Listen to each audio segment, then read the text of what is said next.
نحمده ونصلي على رسوله الكريم اما بعد فاعوذ بالله من الشيطان الرجيم بسم الله الرحمن الرحيم الا ان اولیاء الله لا خوف عليهم ولا هم يحزنون. ګرانو پښتنو ظلمو، ستاسو په وړاندې ما د روحاني طاقت باره کې ابتدایي خبرې کړې وې، خو زما په خیال مزید وضاحت ضروری دی چې د دغه موضوع باره کې هغه کومه تنده ده چې هغه سړه شي. نو خبره داسې ده چې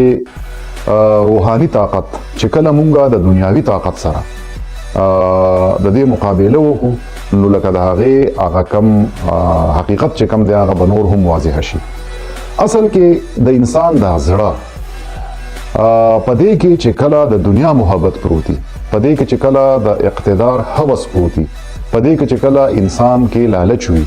او په انسان کې اناپرستی وي، په انسان کې تکبر وي او په انسان کې نور ټول اخلاق رذایل موجود وي، نو د الله تعالی دغه عشق او دغه محبت په دې زړه کې نشي راتلی. چې کله د زړه نه دا دنیا پرستی او دا نور سيزونه د کم چې د دنیا دغه سره د حب سره حب د دنیا سره تعلق ساتي،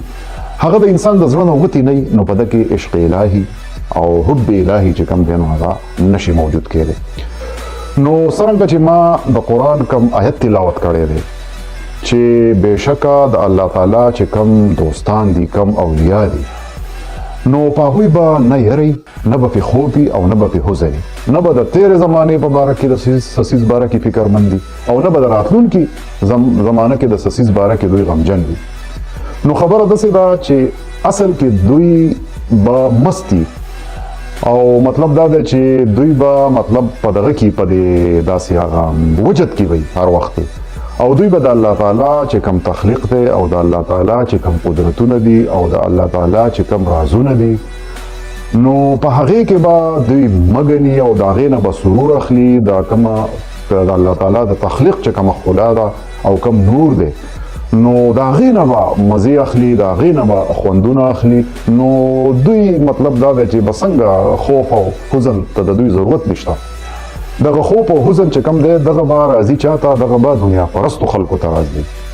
دغه به اقتدار پرستو خلکو ته راځي، دغه به لالچیانو ته راځي، دغه به دوکهبازو ته راځي، دغه به غلو ته او ډاکوانو ته راځي. نو هغه د شعر راته رایادېږي چې ہزار خوف ہو لیکن زباں ہو دل کی رفیق، ہزار خوف ہو لیکن زباں ہو دل کی رفیق، یہی رہا ہے ازل سے قلندروں کا طریق. شاعر مشرق علامه اقبال په یو بل ځای کې ډېر ښکلي طریقې سره مطلب زه دا کمې خبرې چې زه کوم د دې وضاحت پکې کېږي په دغه شعرونو کې ماته رایادېږي چې بتوں سے تجھ کو امید ہے خدا سے نا امیدی، بتوں سے تجھ کو امید ہے خدا سے نا امیدی، مجھے بتا تو صحیح اور کافری کیا ہے. نو خبره داسې ده چې یو خو چې د زړه نه زړه صفا شوی نه د دنیاوي محبت نه او د نورو دنیاوي سره ریلیټډ کم څیزونه چې د هغې نه، نو په هغې کې حب الهي نشي راتلی. نو په دغه انسان کې هم چې کم دی نو روحاني طاقت نشي راتلی. روحاني طاقت په انسان کې یره ختموي، روحاني طاقت په انسان کې حزن ختموي، روحاني طاقت په انسان کې بزدلي ختموي، روحاني طاقت مطلب دا دی چې د مرګ یره چې کم دی نو د انسان نه ختموي. نو هغه بل شعر راته رایادېږي ډېر مزدار په دې موقع مناسبت سره چې د دیدار د خوند خو دغه اندازه ده، د دیدار د خوند خو دغه اندازه ده چې منصور پسې په خوښه دا راغستې. نو دا دی. او بل یوه خبره دا ده چې دی به همیشه دپاره د دغې قوت، د دغې الله تعالی د دغې د کم چې د طاقتونو خاوند دی، کم چې جبار دی، کم چې رحمان دی، کم چې رحیم دی، کم چې کریم دی،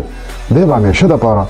په هغه باندې بروسه ساتي. او هغه دا خبره ډېره زیاته ضروري ده. اوس زما ذهن ته چې کم دی نو د رحمان بابا د شعر راودانګل چې الله در سره مل نوي رحمانه، چې الله در سره مل نوي رحمانه، که لښکرې در سره وي یک تنهای. نو دا د روحاني طاقت او مطلب دا روحاني طاقت چې کم دی نو انسان بې نیازه کوي، د هر څه نه یې بې نیازه کوي. دی به په چا پسې ځي نه، دی به خوشامد نه کوي، دی به چاپلوسي نه کوي، دی به چا ته پالش نه لګوي چې په چا کې حب الهي، په چا کې عشق الهي، په چا کې د عشق دغه جذبه، دی به ښه ته به ښه وایي او بد ته به بد وایي. او مطلب دا دی چې دا ښه ته ښه ویل او بد ته بد ویل دا به چې کم دی که نه د دار په سر هم وایي. نو اصل کې خبره دا ده چې دا روحاني طاقت او دا عشق الهي چې کم دی نو دا یو زبردست طاقت دی او د دنیا طاقت چې کم دی نو د څه دپاره دی هغه ډېر محدود دی